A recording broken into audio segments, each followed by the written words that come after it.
کہ وہ مجھ پر بہتان لگائے گا، میرے مجھ کے اوپر وہ جرائم جو ہے وہ مجھ سے منسوخ کرے گا کہ جو جس کا کوئی سوال ہی نہیں، جس سے اللہ نے مجھے پاک و صاف رکھا ہے۔ یہ ہے وہ حدیث جس کے حوالے سے میں نے اپنی آج کی گفتگو کا عنوان بنایا مسیح عیسیٰ۔ اب حضور صلی اللہ علیہ وسلم کے اس قول مبارک کی شرح آپ اپنے سامنے آنکھوں سے دیکھیں۔ ایک انتہا عبداللہ ابن سبا یہودی، جو اس امت مسلمہ کے اندر بالکل وہ جس کو سینٹ کہا جاتا ہے، میرے نزدیک جو شیطان تھا پولوس، سینٹ پال جس کو کہا جاتا ہے، اس کا بروز ہے، اسی کا ظہور ہوا ہے۔ اس کی شکل کے اندر عبداللہ ابن سبا، اس نے یہ عقیدہ پھیلایا، اس حد تک آگے گئے کہ انہوں نے تو پھر بھی خدا کا بیٹا کہا تھا اور اس نے خدا قرار دیا، ایبسولوٹلی کلیئر ورڈز میں کہ یہ خدا ہے، گاڈ انکارنیٹ ہے، خدا ان میں حلول کر چکا ہے۔ میں بھی عرض کروں گا کہ اس شخص کے بارے میں آج کل بعض لوگوں نے یہ کہنا شروع کر دیا ہے کہ یہ کوئی شخصیت نہیں تھی، ایسے ہی افسانوی شخصیت ہے، یہ ایسا اس نام کا کوئی آدمی گزرا ہی نہیں ہے۔ لیکن یہ کہ اس کے حوالے اس کثرت کے ساتھ پہلی صدی کی کتابوں کے اندر موجود ہیں، اور میں خاص طور پر جس کا ذکر کرنا چاہتا ہوں کہ جیسے ہمارے ہاں حدیث کی کتابیں ہیں، بخاری مسلم، صحیح بخاری صحیح مسلم، ایسے ہی مطلب یہ کہ اہل تشیع کی کتابیں ہیں، کافی ہے۔ اس طرح ہمارے ہاں اسماء الرجال کی کتابیں، جو روات ہیں، راوی ہیں، ان کے حالات کے بارے میں کتابیں ہیں، اسی طریقے سے اسماء الرجال جو ہے اہل تشیع کے ہیں۔ ان کے ہاں اسماء الرجال کی جو سب سے مستند کتاب ہے اس کا نام ہے رجال کشی۔ رجال کشی میں حضرت جعفر صادق رحمت اللہ علیہ، میں علیہ الصلوۃ والسلام نہیں کہہ رہا کہ ہمارے نزدیک ائمہ دین کے لیے، بزرگان دین کے لیے، اولیاء اللہ کے لیے، صحابہ کے بعد تابعین، تبع تابعین، اب ان کے لیے رحمت اللہ علیہ کے الفاظ۔ تو حضرت جعفر صادق رحمت اللہ علیہ ان کے متعدد اقوال منقول ہیں، اور یہاں تک رجال کشی کے اندر موجود ہے کہ حضرت علی نے نہ صرف اس شخص کو بلکہ اس کے بہت سے ساتھیوں کو زندہ آگ میں جلوایا ہے، کہ یہ ماننے کے تیار نہیں تھا۔ اس نے برملا آ کر کہا حضرت علی کے سامنے کھڑے ہو کر کہ تم خدا ہو، اور جب حضرت علی نے فرمایا کہ توبہ نہیں کرو گے تو زندہ آگ میں جلوا دوں گا، انہوں نے کہا تم خدا ہو، خدا امتحان دیتا ہی ہے، تم ہمارا امتحان دے رہے ہو اور ہم اس امتحان میں ثابت کر رہے ہیں۔ یہ روایات جو ہے رجال کشی میں موجود ہے، اور حضرت جعفر صادق کے اقوال موجود ہیں جن میں کہ شک کا بھی یہ جو ہے یہ ایک انتہا پر چلے گا۔ جیسا کہ میں نے عرض کیا، حضرت علی نے بعض کتابوں میں درج ہے انہیں سخت سزائیں دی، ایسے لوگ پیدا ہو چکے تھے، حضرت علی کے عین دور میں پیدا ہو چکے، آپ کی زندگی میں پیدا ہو چکے۔ آپ نے خلیفہ برحق، خلیفہ راشد کی حیثیت سے، امیر المومنین کی حیثیت سے آپ نے وہی کیا۔ اس بدترین شرک کی جو سزا دی جانی چاہیے تھی وہ آپ نے سزا دی، اس لیے کہ یہ تو ارتداد ہے، کھلم کھلا ارتداد ہے۔ خدا مان لینا کسی انسان کو، اس سے بڑا ارتداد اور کون سا ہوگا؟ لہذا اس پر سزا، اس مرتد کی سزا قتل ہے۔ یہ قتل حضرت علی نے نہ صرف قتل بلکہ زندہ آگ میں جلانے کی سزا جو ہے بدترین سزا ہو سکتی ہے وہ دی ہے حضرت علی نے لوگ۔ تو یہ ایک تاریخی واقعہ، ایک حقیقت ہے۔ وہاں پر بھی سینٹ پال نے وہی کیا، خدا کا بیٹا بنایا، اس سے آگے نہیں، اور یہاں حضرت علی کو خدا بنایا۔ ایک انتہا تو میں نے آپ کو یہ دکھا دی، اور یہ تو میں نے اسلام کے دائرے سے باہر کی بتائی۔ دوسری طرف دوسری انتہا کو کون پہنچے؟ خوارج۔ خوارج نے حضرت علی پر کفر کا فتویٰ لگایا، کافر ہو گئے، کافر ہو گئے تو مرتد ہو گئے۔ ان کا موقف کیا تھا؟ آپ نے تحکیم کیوں منظور کی؟ ان الحکم الا للہ، اللہ کے سوا تو کوئی حکم نہیں، کوئی حاکم نہیں، کوئی حکم دینے کا مجاز نہیں۔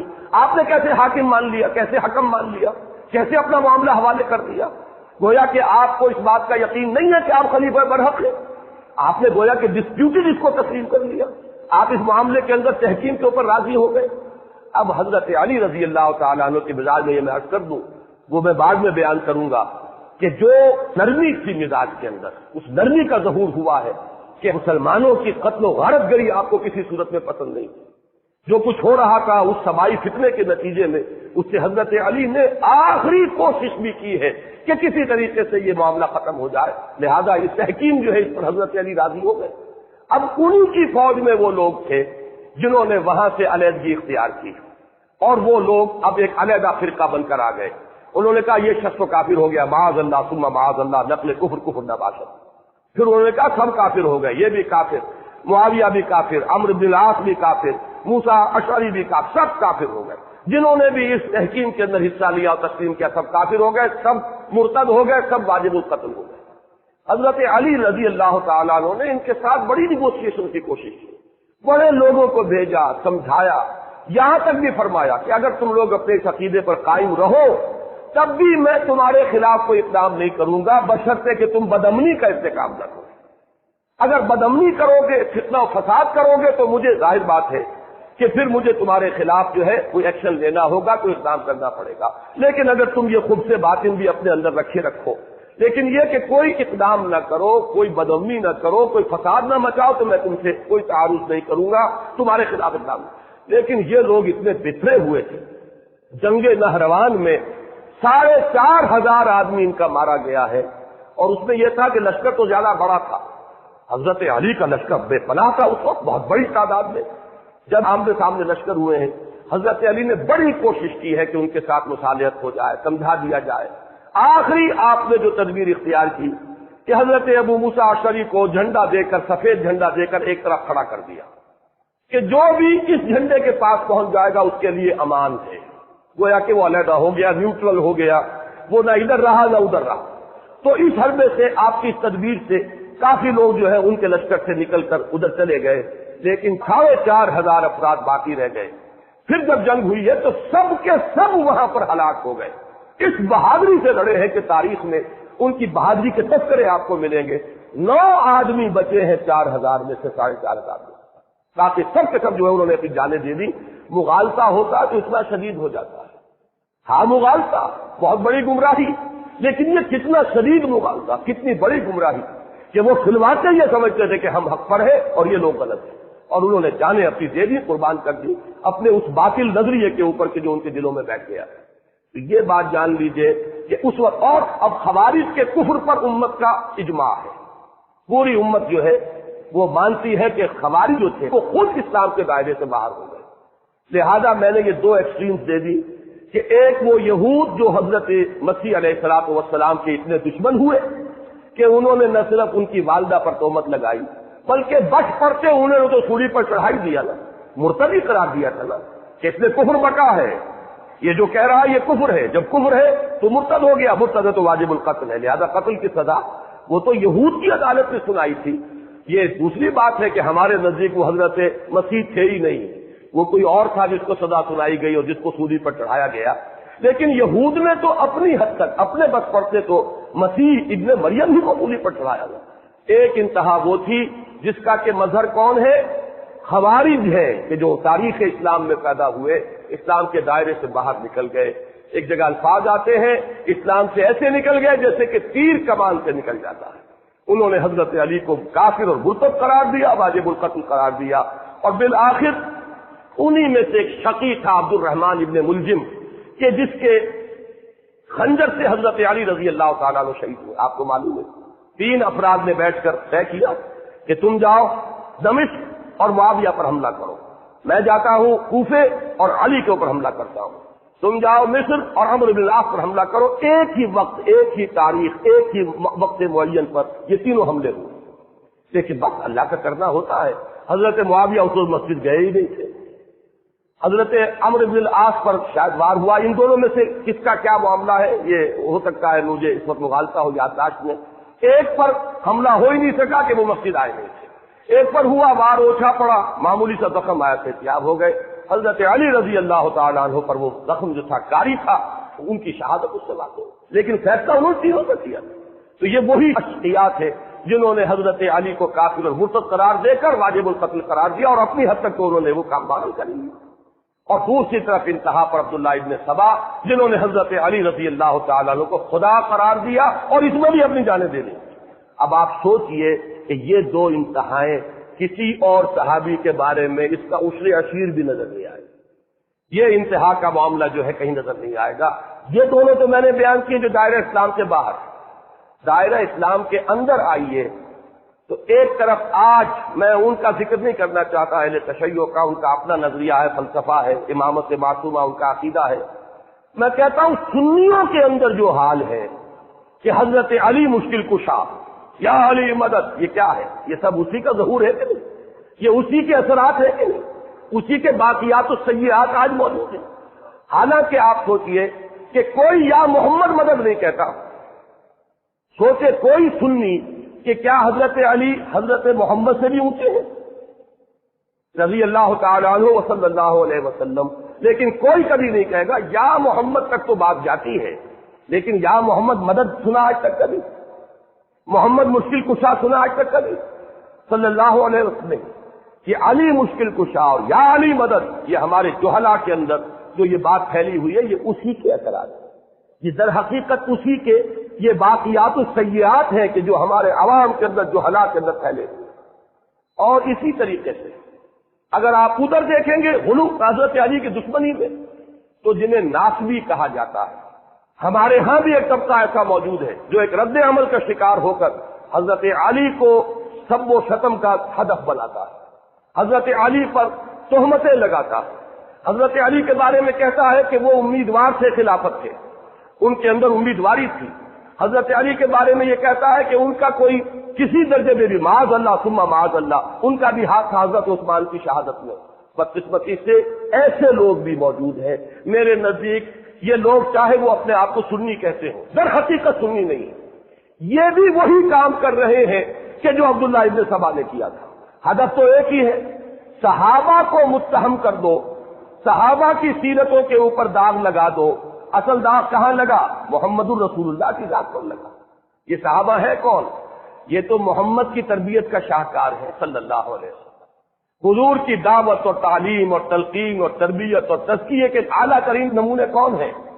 یہ تو صحابہ کرام ہیں۔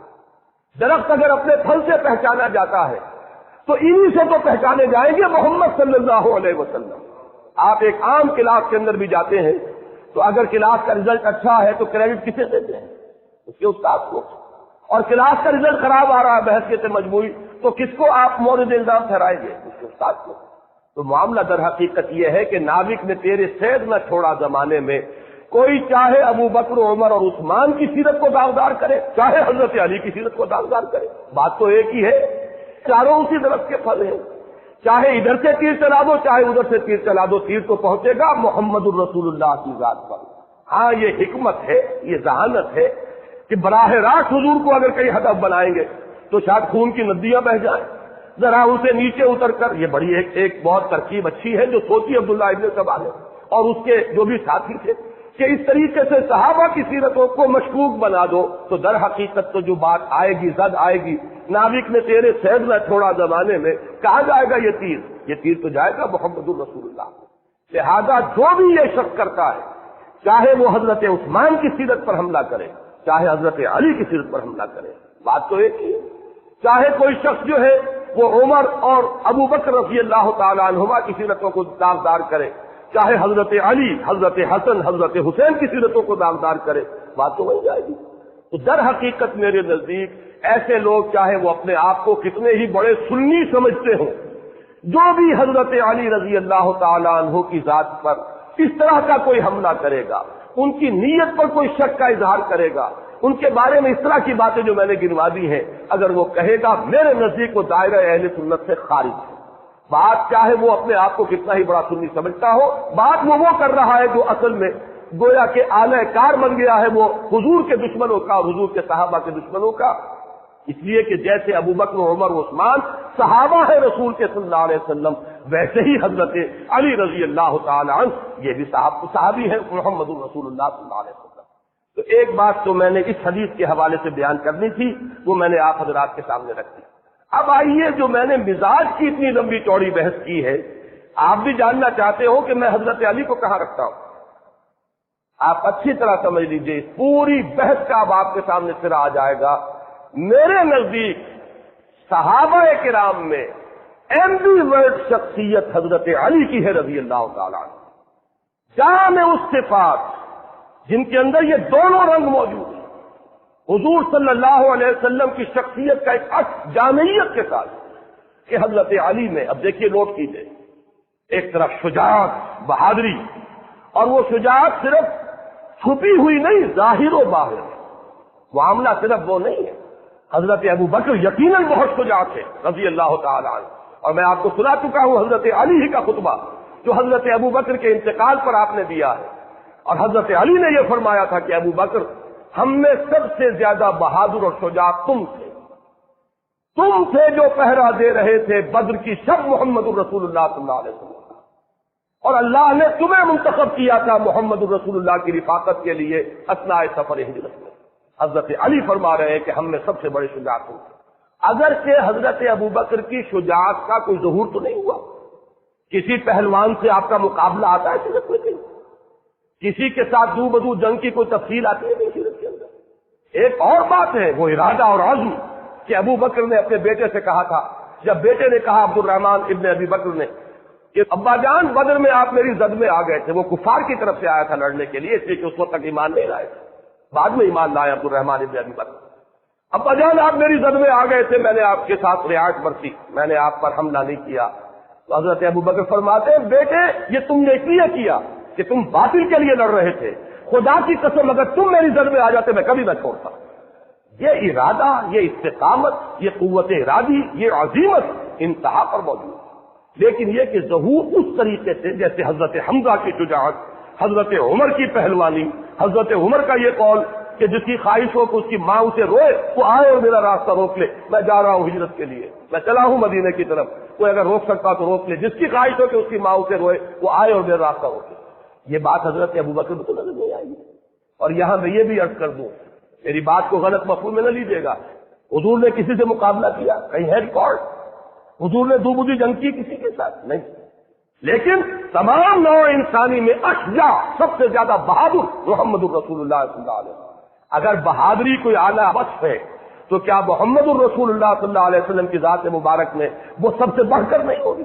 ہے، اور اس کا ظہور ایک موقع پر ہوا ہے، وہ موقع ہے حنین کا، کہ جب کہ عام بھگدڑ مچ گئی ہے، لوگ دوڑے جا رہے ہیں، حضور اس وقت اپنی سواری سے اترے ہیں، علم ہاتھ میں لیا ہے، رج پڑھا ہے، زندگی میں غالباً پہلی اور آخری مرتبہ رج پڑھا ہے، انا النبی لا کذب انا ابن عبد المطلب۔ اور اگر ظاہر بات ہے، میرا گمان غالب یہ ہے کہ یہ خود حضور ہی نے کہا، اسی وقت موضوع کیا، گویا کہ یہ واحد شعر ہے جو حضور صلی اللہ علیہ وسلم نے پوری اپنی زندگی میں کہا، لیکن یہ کہ اس وقت وہ شجاعت سامنے آئی۔ تو شجاعت ایک ہوتی ہے چھپی ہوئی، ایک ہوتی ہے ظاہر و باہر۔ تو حضرت علی رضی اللہ تعالیٰ عنہ میں وہ شجاعت صرف چھپی ہوئی نہیں، ظاہر و باہر شجاعت، نمایاں شجاعت، وہ شجاعت جو بدر میں ظاہر ہو رہی ہے، جبکہ شیبہ ابن ربیعہ وہ بھی حضرت علی کے ہاتھوں واصل جہنم ہوا، اور ولید ابن عتبہ ابن ربیعہ چچا بھتیجے دونوں جو ہے حضرت علی کے ہاتھوں واصل جہنم ہو رہے ہیں، اور جو عتبہ ابن ربیعہ تھا ولید کا باپ اور شیبہ کا بھائی وہ حضرت حمزہ کے ہاتھ سے واصل جہنم ہوا۔ پہلا مقابلہ ہوا اس میں حضرت علی نمایاں، جنگ احزاب ہے اس میں حضرت علی نمایاں ہے۔ عمرو ابن عبد ود بہت بڑا پہلوان، 90 برس کی عمر تھی اس بدبخت کی جب یہ مقابلہ ہوا ہے، لیکن پورے عرب میں کوئی تصور نہیں کر سکتا تھا کہ اس سے مقابلہ کر سکتا ہے۔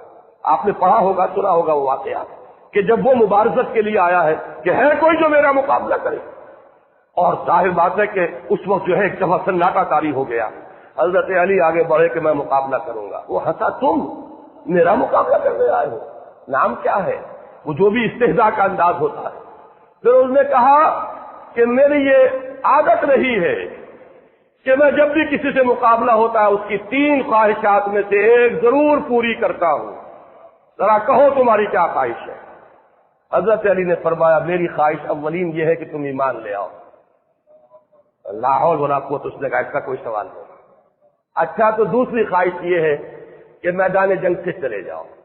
وہ ہنسا، یہ میرے لیے کبھی نہیں ہو سکتا۔ اب حضرت علی نے جو وار کیا ہے یہ ان کی ذہانت اور فطانت کا بھی ایک بہت بڑا مظہر ہے۔ فرمایا پھر تیسری خواہش یہ کہ آؤ اور مقابلہ کرو۔ اس پر وہ بہت چکا رہ گیا کہ میں نہیں سمجھتا تھا کہ روئے زمین پر کوئی شخص یہ خواہش بھی لے کر میرے سامنے آ سکتا، اور ایک بار میں ختم ہوا حضرت علی کے رضی اللہ تعالیٰ۔ عمرو ابن عبد ود، اسی طرح خندق کا معاملہ، تبوک کا قلعہ سب سے زیادہ سخت تھا، کچھ اور جو گڑھیاں تھی فتح ہو گئی تھی، وہ تھا جو اڑا ہوا تھا، وہ حضرت علی رضی اللہ تعالیٰ عنہ کے ہاتھوں اللہ نے فتح کرایا۔ تو یہ ظاہر و باہر شجاعت، وہ قواعد عملیہ حضرت علی رضی اللہ تعالیٰ عنہ کے وہ بھی ہیں۔ دوسری طرف حضرت علی شعر و ادب میں اونچا مقام رکھتے ہیں، فصاحت و بلاغت کی معراج پر ہے، یقیناً افصح العرب ہے محمد صلی اللہ علیہ وسلم. حضور کا اپنا قول ہے انا افصح العرب، لیکن یہ کہ حضور کے بعد فصاحت و بلاغت، خطابت، شاعری، اس میں صحابہ کرام میں ظاہر بات ہے حضرت علی کے آس پاس آنے والا کوئی نہیں. یہ بات اپنی جگہ پر ہے، ہم تسلیم کرتے ہیں. تو اچھی طرح سمجھ لیجئے اسی طریقے سے آپ کے علم میں ہونا چاہیے کہ عربی گرامر کے موجد حضرت علی ہیں. پھر یہ کہ پورے خلافت راستہ میں سارے سیکریٹریٹ کو آرگنائز کرنے والے حضرت علی ہیں. یعنی ذرا آپ اندازہ کیجئے، ایک شخص مرد میدان ہے، اس کی شجاعت وہ صرف پوٹینشل شجاعت نہیں بلکہ واقعی ظاہر و باہر شجاعت، اس کے میں نے چند نمونے آپ کو بتائے.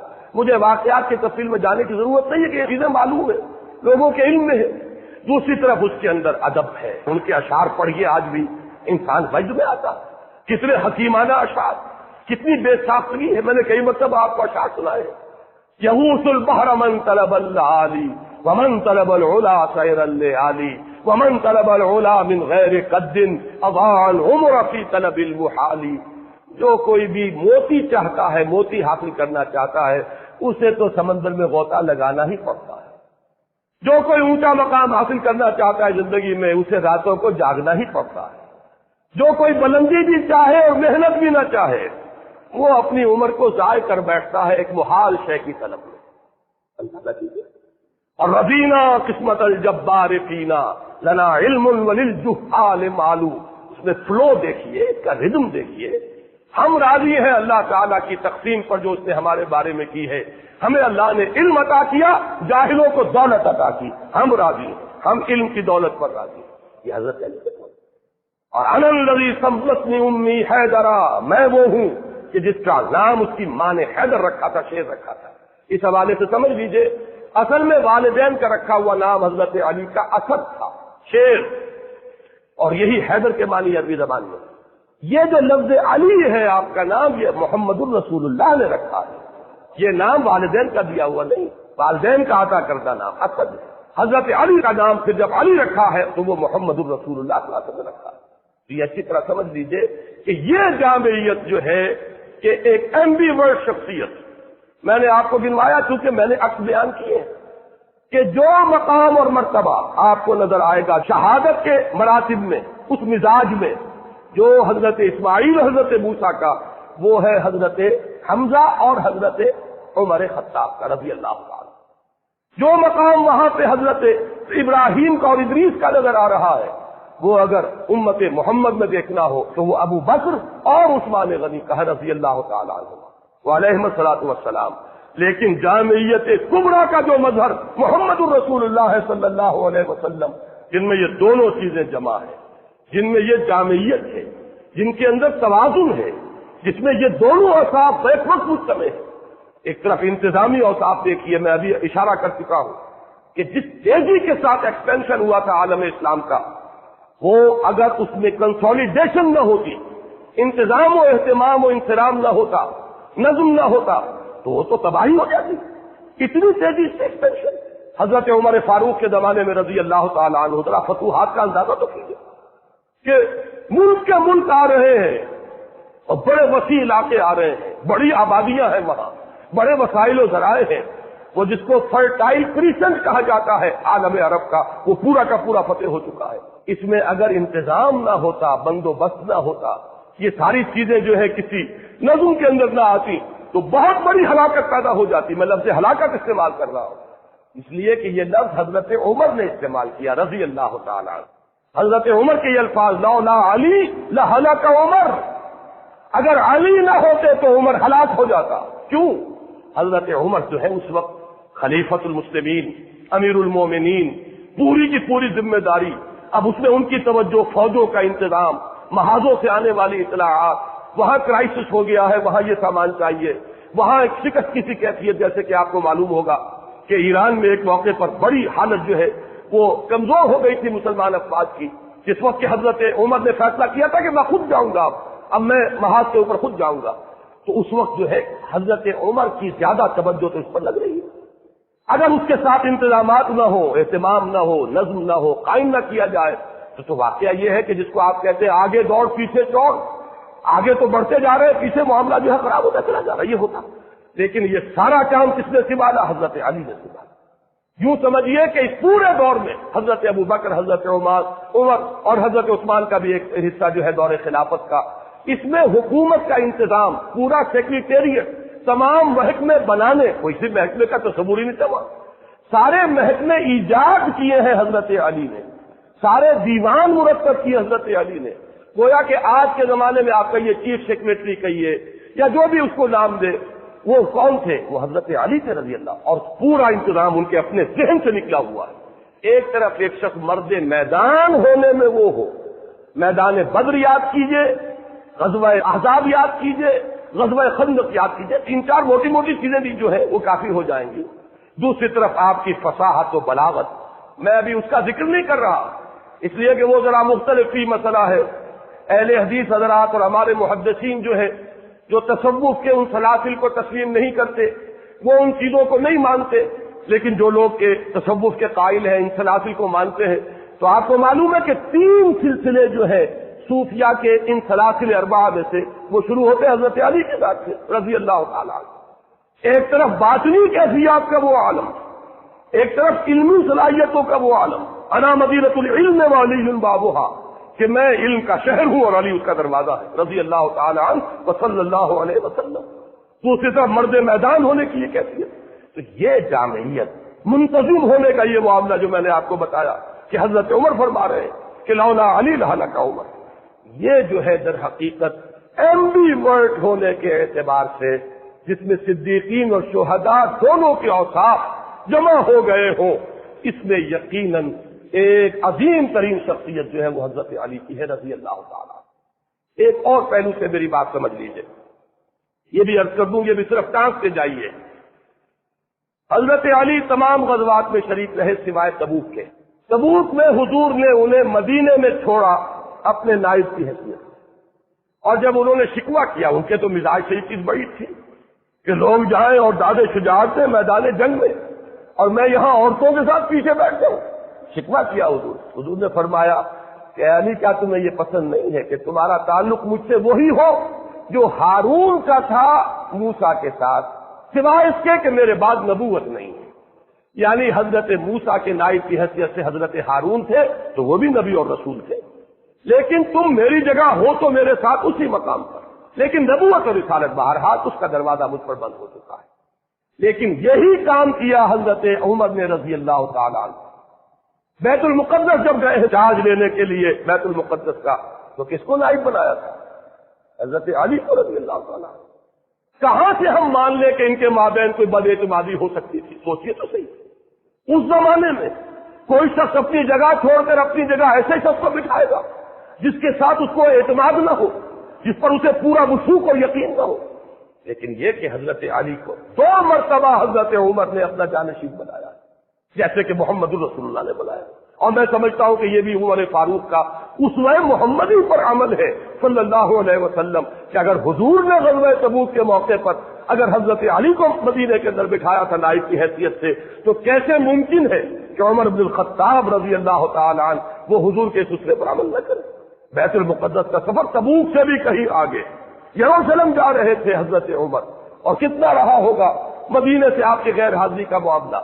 یہ آج کل کا معاملہ تو نہیں تھا، تیز رفتار سواریاں نہیں تھی، اس عرصے میں تو اگر کسی کے دل میں کوئی اور بات ہوتی تو اس کے لیے پورا موقع تھا کہ تختہ الٹ دیتا، لیکن نہیں، معاذ اللہ، یہ سب ہم ان کہانیوں کو ماننے کے لیے تیار نہیں، ہم ان چیزوں سے تسلیم کرنے کو تیار نہیں۔ یہ مربوط تھے، یہ ایک بنیاد مرصوص تھے۔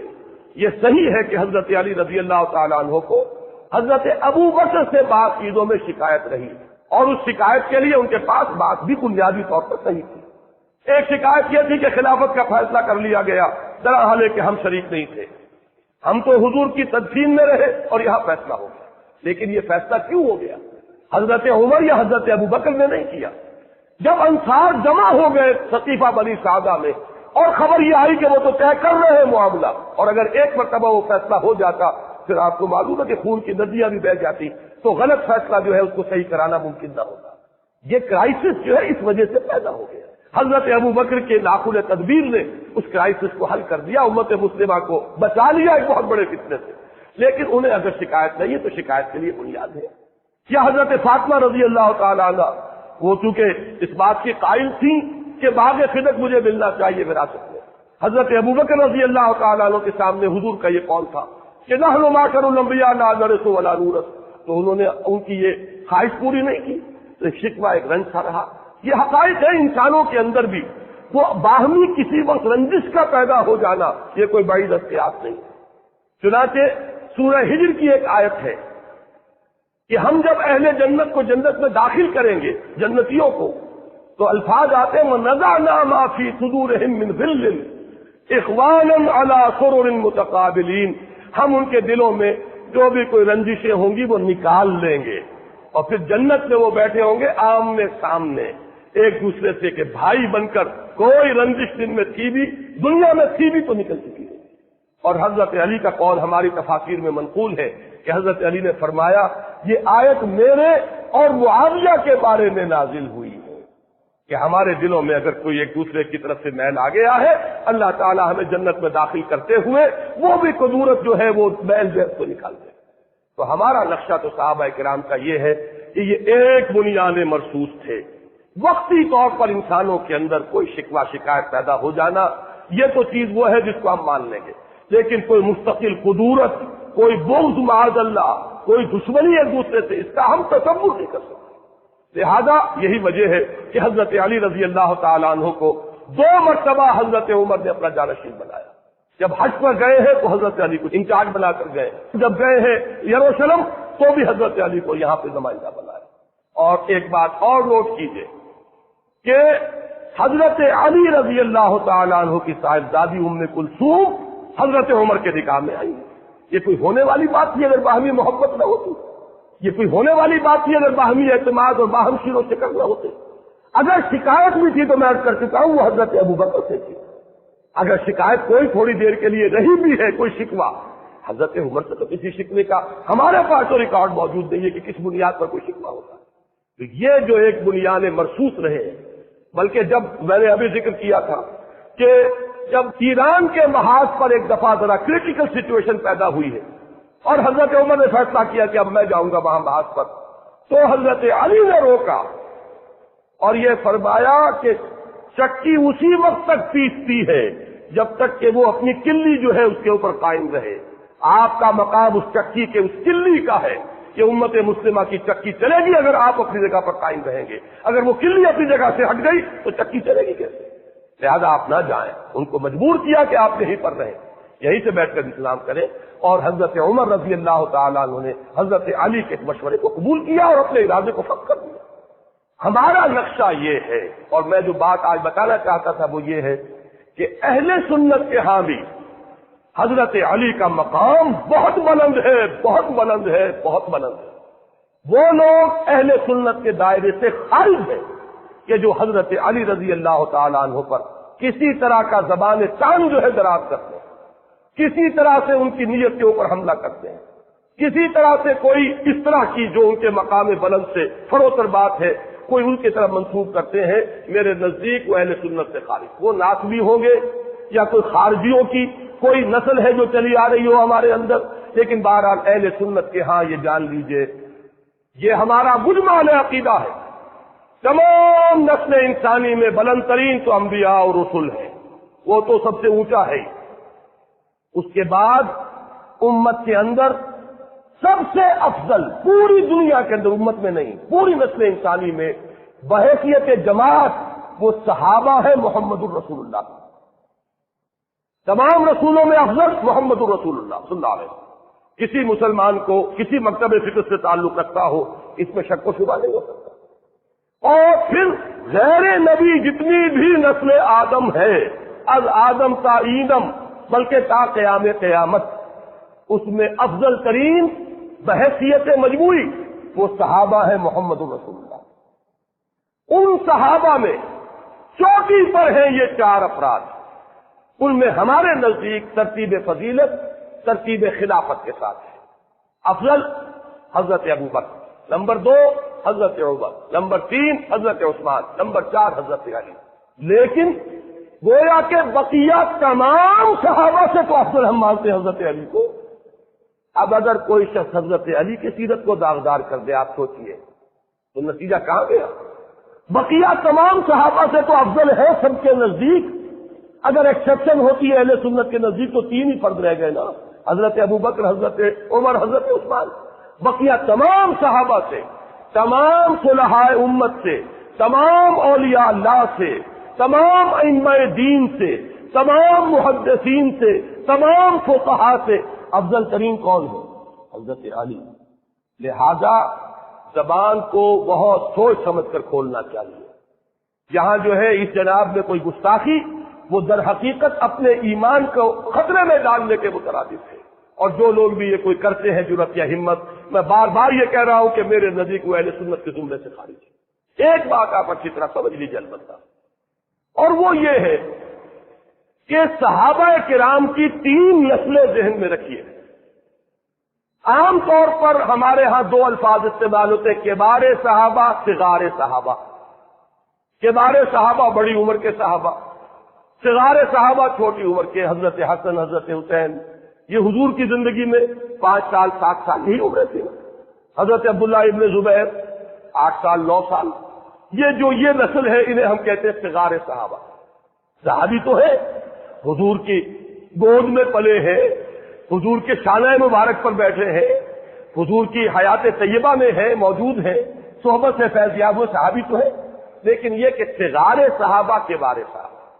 میں ذرا آج بات کو واضح کرنے کے لیے ایک درمیانی نسل کی طرف بھی اشارہ کر رہا ہوں کہ 3 نسلوں میں سمجھیے۔ صحابہ کرام کی ایک نسل وہ ہے جو حضور صلی اللہ علیہ وسلم کے تقریباً ہم عمر ہے، 5 سال ادھر یا 5 سال ادھر، 10 سال 12 سال 13 سال، کتنا فرق ہوتا ہے، دوستوں میں بھی ہوتا ہے، احباب میں بھی ہوتا ہے، ساتھیوں میں بھی ہوتا ہے۔ ایک نسل وہ ہے۔ ایک نسل وہ ہے کہ جو اس سے نیچے ہے، جس کا کہ حضور سے عمر کا فرق جو ہے 30 سال 35 سال کا۔ ایک تیسری عمر وہ ہے، تیسری نسل وہ ہے جس کا عمر کے اعتبار سے حضور سے فصل جو ہے وہ 52 سال 55 سال کا۔ نوٹ کر رہے ہیں آپ میری بات کو؟ 3 نسلیں ہو گئی کہ نہیں؟ عام طور پر ایک نسل بھی آج کل سمجھی جاتی ہے، 20 برس جو ہے اس کے اندر نسل بیتتی ہے۔ آپ اگر اپنی 4 پیڑھیاں گنیں گے تو وہ تقریباً 80 یا 100 برس کے اندر 4 پیڑھیاں جو ہے 4 نسلیں گزر جاتی ہیں۔ یہی ذرا تصور رکھیے۔ اب ان 3 نسلوں میں سے نوٹ کیجئے گا، حضرت ابو بکر، حضرت عمر، حضرت حمزہ، حضرت عثمان، حضرت طلحہ، حضرت زبیر، حضرت عبد الرحمن ابن عوف، یہ کون ہیں؟ یہ اس پہلی نسل کے۔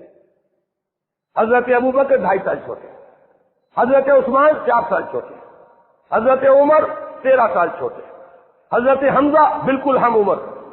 بعض صحابہ حضور سے عمر میں زیادہ بھی تھے، حضرت عثمان ابن مظعون رضی اللہ تعالی حضور سے عمر میں کچھ بڑے بھی۔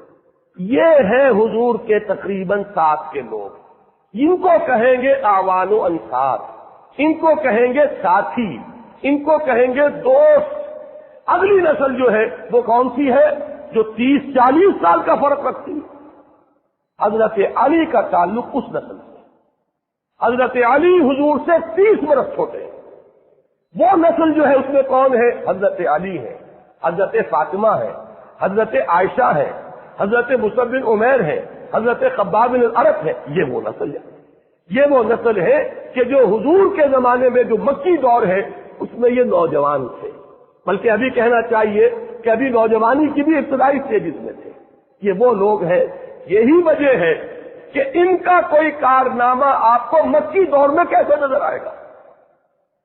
مکی دور میں حضرت علی کی شجاعت کا تو مظاہرہ کیسے ہوگا؟ وہاں تو مظاہرہ ہوا تو حضرت عمر اور حضرت حمزہ کا ہوا۔ حضرت علی تو اول وہ سے حضور کے ساتھ تھے، لیکن یہ کہ مسلمان بہرحال جو بھی اس معاشرے کے اندر حال تھا مسلمانوں کا وہ آپ کو معلوم ہے، اس لیے کہ حضرت علی کی عمر کیا تھی؟ 12 برس جب ایمان لائے ہیں حضور پر۔ ویسے تو یہ کہ ایمان لانے کا کیا ہے، وہ تو حضور کی گود میں تو پل رہے ہیں، وہی تو پرورش پا رہے ہیں۔ آپ کو معلوم ہونا چاہیے کہ حضور ہی کے گھر میں رہتے تھے حضرت علی، حضور کے زیر کفالت تھے، لہذا ایک اعتبار سے تو بلند ترین شرف ہو گیا کہ ابتدا سے جس شخصیت کی تربیت میں پہلے دن سے جس کو عمل دخل حاصل ہے محمد الرسول اللہ کو، وہ تو حضرت علی رضی اللہ تعالیٰ عنہ۔ یہ اپنی جگہ ایک مقام ہے، ایک فضیلت ہے جو حاصل ہو گیا، لیکن یہ ہے کہ حضرت عمر کا معاملہ، حضرت حمزہ کا معاملہ، حضرت عبد الرحمن ابن عوف کا معاملہ، یہ وہ لوگ ہیں کہ جو در حقیقت عمر کے اعتبار سے اس وقت حضور صلی اللہ علیہ وسلم کے عمر کے آس پاس تھے، وہ تھے اعوان و انصار، وہ تھے اس وقت کے مددگار۔ حضرت علی گھر کے فرد ہیں، اس اعتبار سے جہاں تک تربیت کا معاملہ ہے، وہ تو میں ایک لفظ استعمال کر رہا ہوں، اب نوٹ کیجئے گا، یہ غلام احمد پرویز نے استعمال کیا، لیکن کیا ہے حضرت عمر کے بارے میں۔ میرے نزدیک یہ غلط استعمال کیا حضرت عمر کے بارے میں۔ میرے نزدیک اس لفظ کا مصداق کامل حضرت علی ہے۔ وہ لفظ کیا ہے؟ شاہکار رسالت۔ شاہکار رسالت اگر ہے تو حضرت علی، اس لیے کہ جس کی تربیت میں اول روز سے محمد الرسول اللہ صلی اللہ علیہ وسلم کا حصہ ہے، جو حضور کی گود میں پلا بڑھا ہے۔ جب حضور پر وحی کا آغاز ہوا تو 10 سال کی عمر ہے، اور جب حضور کو تبلیغ کا حکم ہوا، یہ فرق رکھیے گا ذہن میں، 3 سال کا فرق ہے۔ عام طور پر خیال یہ ہے پہلی وحی آئی ہے اس وقت سے لے کر، اور جب کہ سورہ مدثر کی آیات نازل ہوئی جن میں تبلیغ کا حکم ہے، عام خیال یہ کہ 3 برس کا فرق ہے۔ یہی وجہ ہے کہ جب حکم ہو گیا ہے، جب آپ یا ایھا المدثر قم فانذر، اب کھڑے ہو کر اپنی تبلیغ کا آغاز فرما دیجئے، یہاں سے کہا جاتا ہے حضور کی رسالت کا آغاز ہوا۔ اور جب پہلی آیات اتری تھی اقرأ بسم ربک الذی خلق، وہاں سے یہ کہا جاتا ہے کہ حضور کی نبوت کا ظہور ہوا۔ تو اسی لیے یہ کہا جاتا ہے کہ 13 برس کی عمر میں ایمان لائے، اس لیے کہ اگرچہ آغاز وحی سے وہ تو اگر کہا جائے تو 10 برس عمر ہے، لیکن جب تبلیغ کا حکم ہو رہا ہے تو اس وقت حضرت علی کی عمر 13 برس ہے۔ تو 13 برس کی عمر میں ایمان لائے حضرت علی، اور پھر ساتھ رہے، گھر میں ہے۔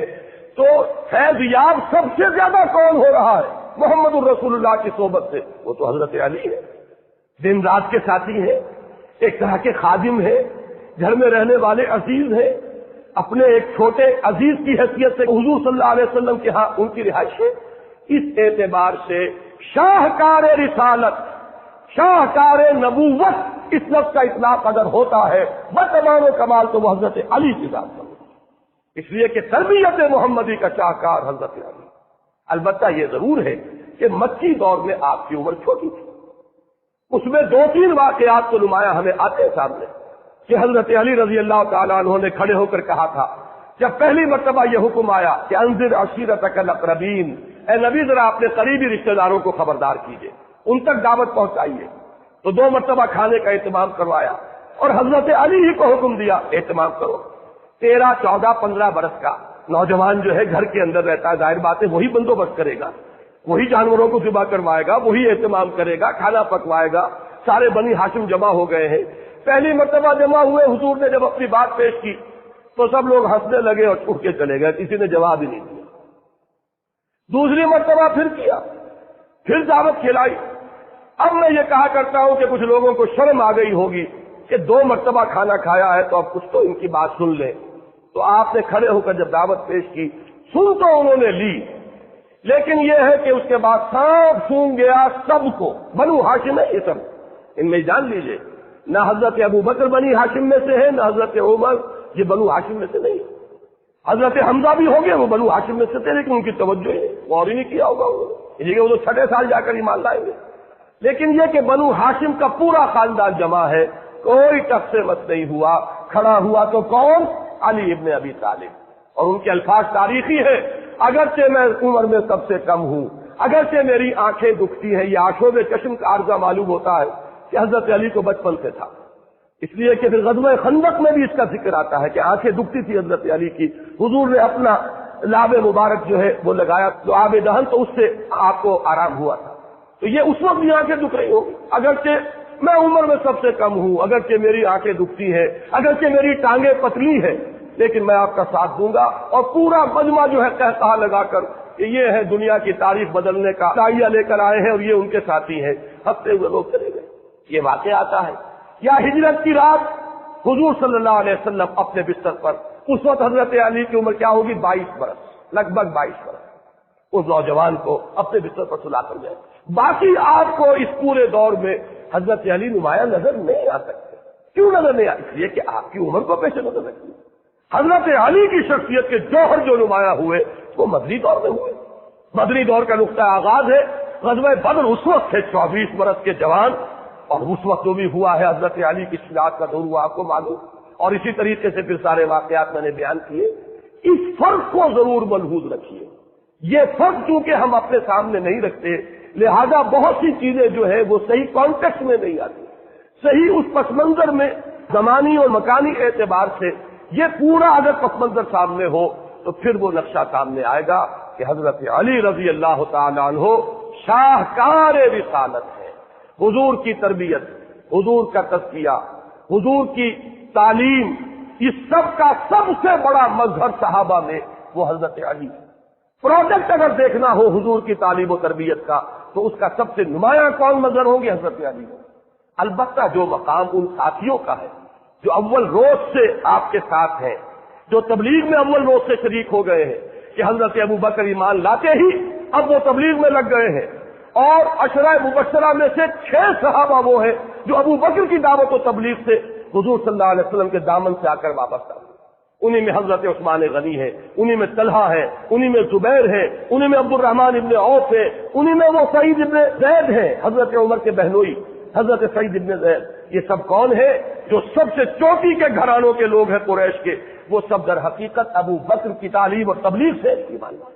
تو یہ ہے ہر ایک کا اپنا مقام, اپنا درجہ, اپنی حیثیت, اپنی جگہ پر ان کو رکھ کر اگر دیکھا جائے تو بات سمجھ میں آ جائے گی. آخری بات اور عرض کرنا چاہتا ہوں, حضرت علی رضی اللہ تعالی عنہ یہ ماننا پڑتا ہے تاریخی اعتبار سے کہ دور خلافت کے اعتبار سے, نوٹ کیجیے گا میری بات, بظاہر ناکام رہے, فتنے پر قابو نہیں پا سکے, باہمی خانہ جنگی رہی, اختلاف رہا, امت مجتمع نہیں ہو سکی, تفرقہ جاری رہا, بڑی بڑی جنگیں ہوئی, جنگ جمل, جنگ صفین, جنگ نہروان کا ذکر میں کر چکا ہوں. جمل میں ایک طرف عائشہ, طلحہ اور زبیر ہے, دوسری طرف حضرت علی رضی اللہ تعالی عنہ. تو یہ بڑے بڑے فتنے جو ہے اس دور میں ہوئے, لیکن اچھی طرح سمجھ لیجئے, معاذ اللہ ثم معاذ اللہ ثم معاذ اللہ, اس کا کوئی الزام حضرت علی کی ذات پر نہیں. اگر کسی کا یہ خیال ہے کہ یہ ان کی کوتاہی تھی, یا ان کی عدم صلاحیت تھی, یا ان کے اندر صلاحیت کی کمی تھی, تو یہ در حقیقت وہ تاریخ کو نہیں جانتا, وہ حقائق کو نہیں جانتا. یہودی سازش در حقیقت عبداللہ ابن سبا کی اتنی زوردار تھی, اتنی گمبھیر تھی, اس قدر سازشی ذہن تو یہودیوں کا آج بھی دنیا کے اندر پرووربیل ہے, ضرب المثل ہے کہ یہودی ذہن جو ہے سازش کے پیدا کرنے کے اندر جس قدر زرخیز ہے, دنیا کی تاریخ میں اس کی مثال نہیں.